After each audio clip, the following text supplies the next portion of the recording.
This is various things that we gave the buy approval to when we went to Brighton. The draggiest catch. Yes, if you will.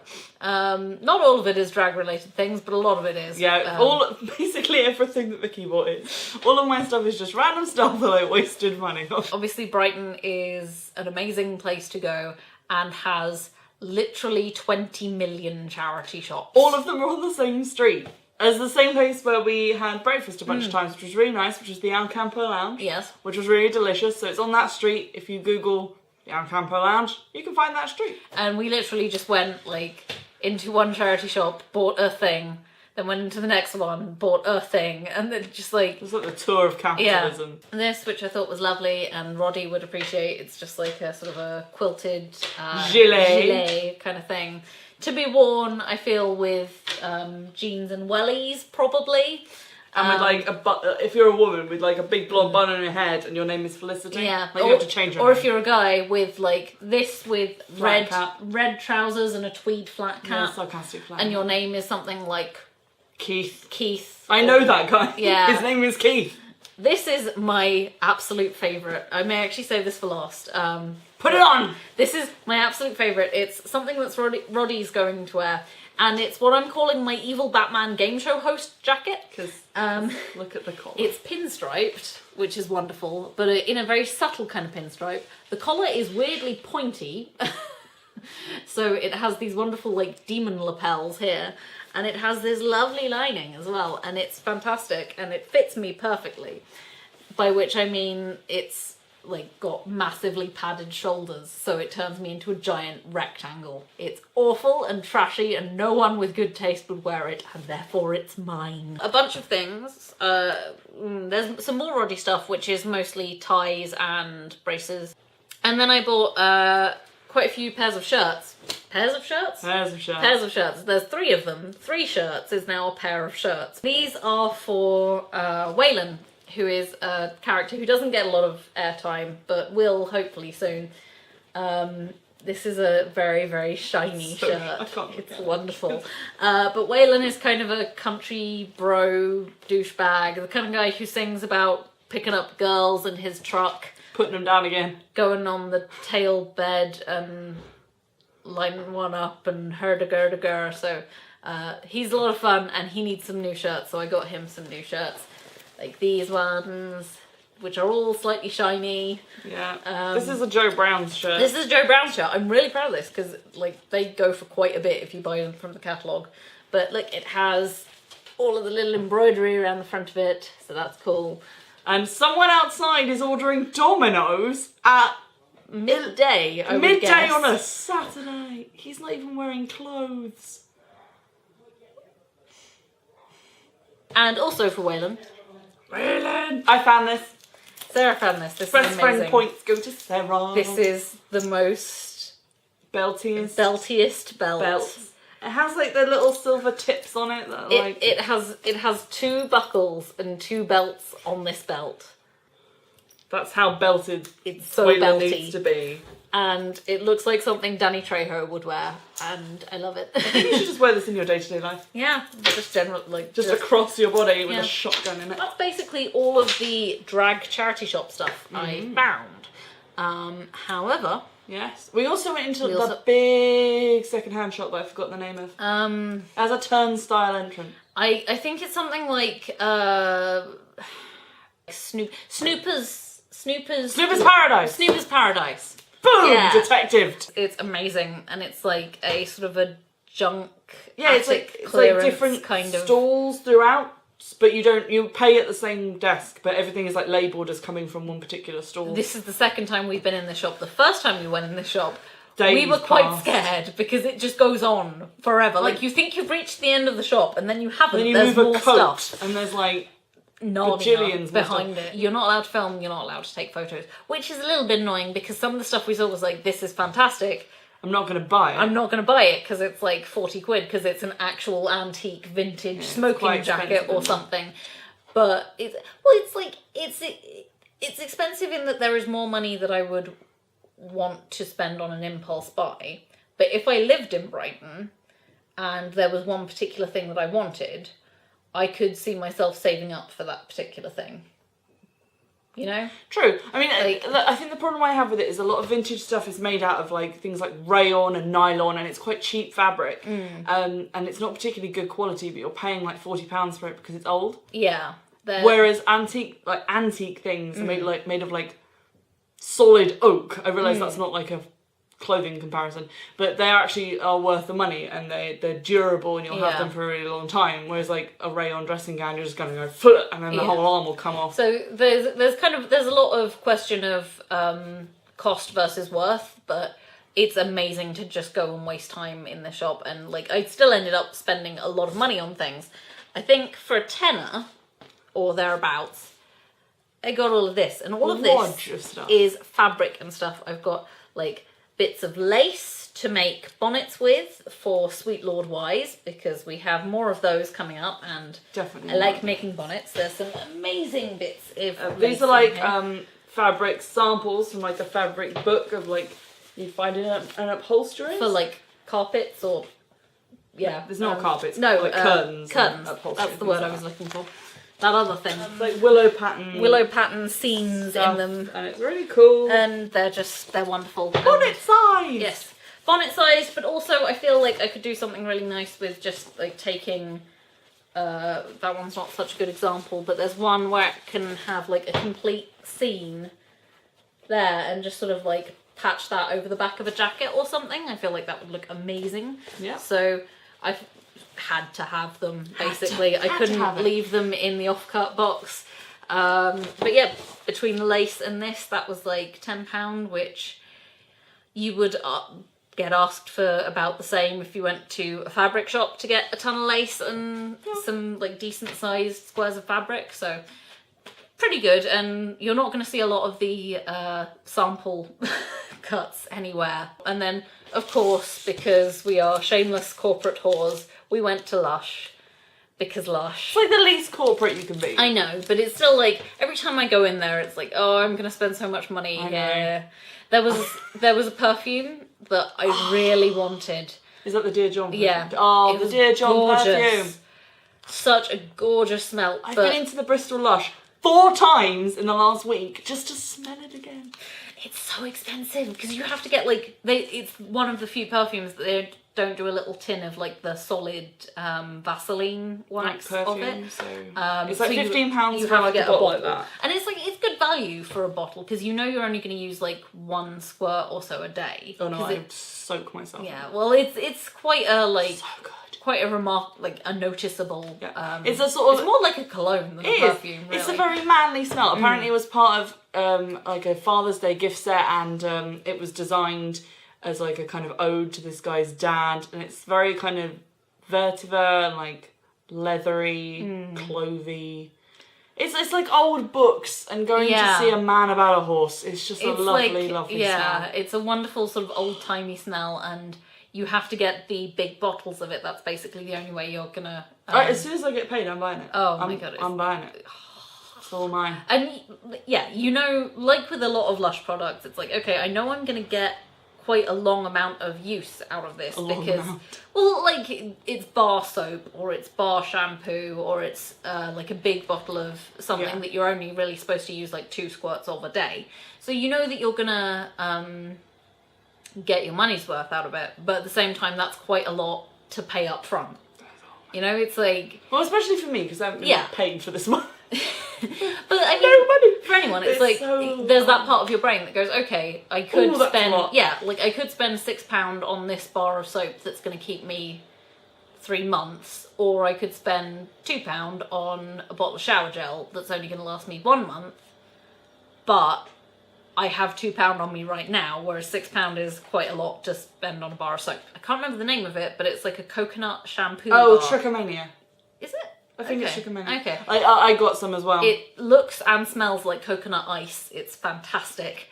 And it has made my hair so soft, and I'm using it at the moment, so that's why I don't have it here to show you. But, Can I smell your hair? Damn, that's a coconut. But the thing is that, like, if I put it in the shower, then it will get all wet and half of it goes down the drain, so I don't get to use it properly. So I kind of have this thing where it's like I take it into the shower with me, then put it like on the driest, like the corner furthest away from the water, then use the shampoo, and it's got such a good lather on it. Like literally I just sort of go like whoop with the bar, put it back down, and then it lathers up, and I only need to use one instead of two, but that's because I have short hair. So if you have long hair, you will still need to use two. But still, like, it's got an amazing lather on it, but then I have to, like, carry it out of the shower and rest it on the sink and hope that it will dry. So that's not great. And I also got a massage bar because it smells lovely.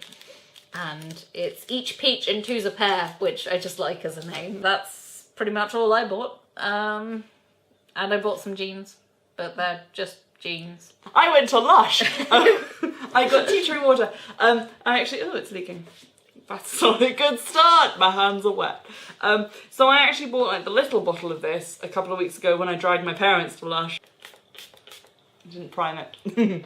Anyway, so I bought the little one, which was like £6 for I think 100 millilitres, and I've gone through that in about 3 weeks because I'm using it all the time. It's so hot and sticky. So I'm literally like, get out of the shower, mist your face. Get in from work, mist your face. Do your cleanser, mist your face. Just mist everything constantly. So I bought the big bottle, which is like £10.95, so basically £11. It's toner water, which has tea tree, and it's good for oily and spot-prone skin, which I have. And it's grapefruit and juniper and tea tree as well, and it smells really good. And it always feels cold, even though I don't keep it in the fridge, which is witchcraft. So I like that. Bought more of it. I bought some other things in Lush, but they're a present for my mum, so I can't actually, like, tell you what they...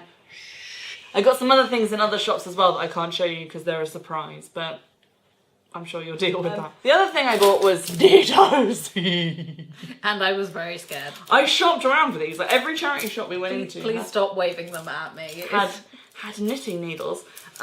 These were 50p per pair, so I bought 4 pairs. There's only 3 pairs here because the other one is in my house with knitting on it. I was like crazy into knitting for about 3 months. I do that. I get crazy into things for about 3 months and then I never do it again. Like last year it was jam. We're back on knitting now. In a similar vein, fucking look at this wool.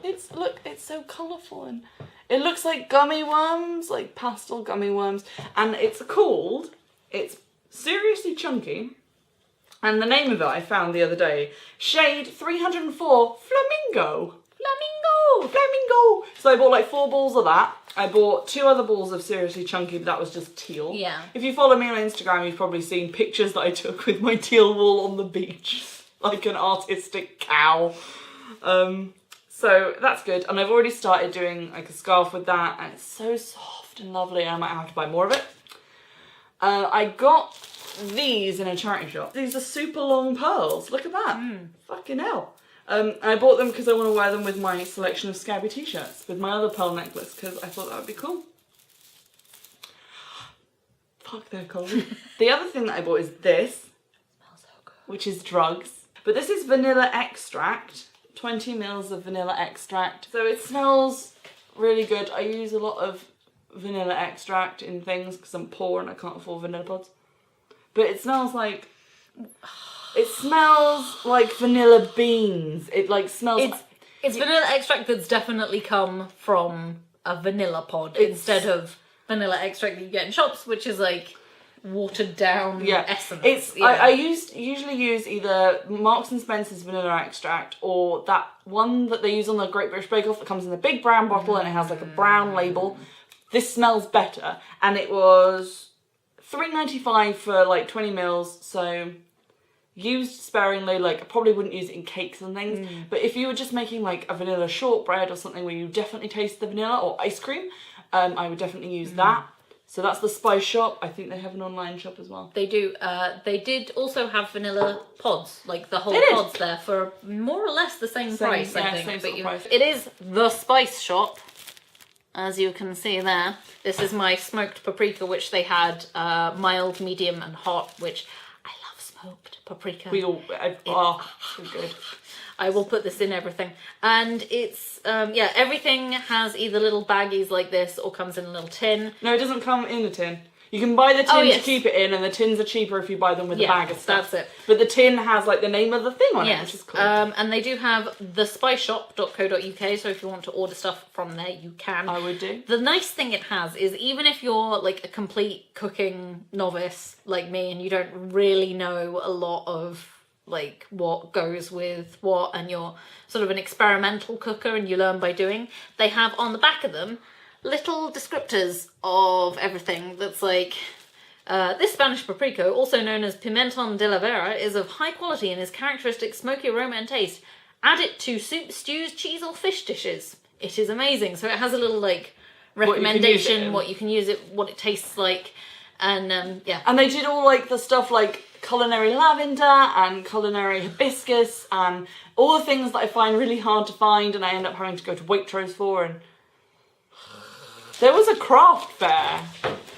A craft fair? So that was in, I don't know, the street near the theatre. And we went in, had a look round. Vicky bought some stuff she can't show you because it's a present. We got back outside and I was talking to the lady who was fantastic and really friendly, and I bought some jewellery. So this is a necklace that I did on Instagram, take a picture of. It's silver. And I asked her how much it was and she said, oh, it's silver, so it's quite expensive. She said it's like £15. I thought she said 50, totally bought that was the price that it would be sold for. But was like, I have £15. And she put it in this little Halloween gift bag, which I thought was adorable.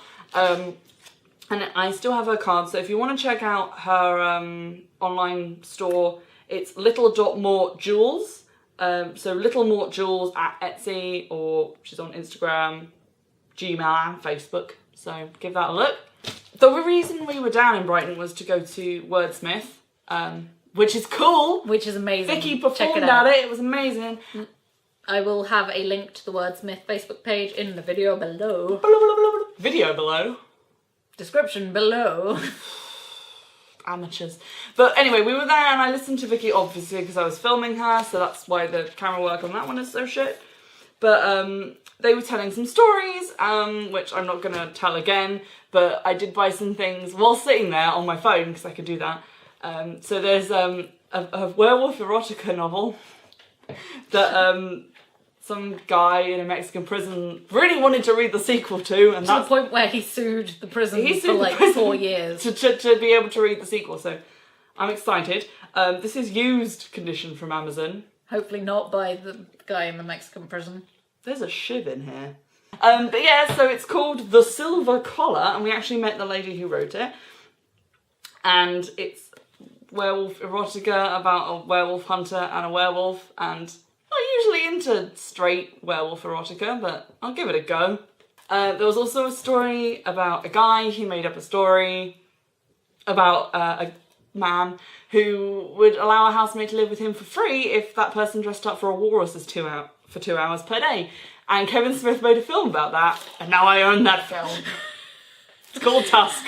I'm looking forward to watching it. This was £1 on Amazon. This will hopefully be a good Dear God Why candidate. Yeah, we're definitely Dear God Why in this film. Look at the cover, it's so terrifying. It will be more interesting to watch having heard the genesis story of it. Yeah. Man is the most dangerous animal. Yeah. I should say the tagline for this made me laugh. It's, can the beast inside him ever be tamed? Shouldn't be buying a second-hand erotica novel. Now I have staff. Right. Oh, you don't get a lot of staff jokes these days.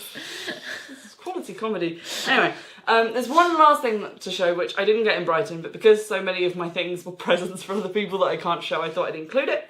I got this from my friend who lives in Arizona, who sent me my birthday present. My birthday was in May, so it was kind of a surprise to receive it. But to be fair, we're both poor and lazy, and I hadn't sent her my holiday souvenirs from July, so fail! She got me a really nice scarf, which I didn't wear because I thought it would be hot today. It is. She got me this, which is flaring. Stop flaring the camera. No.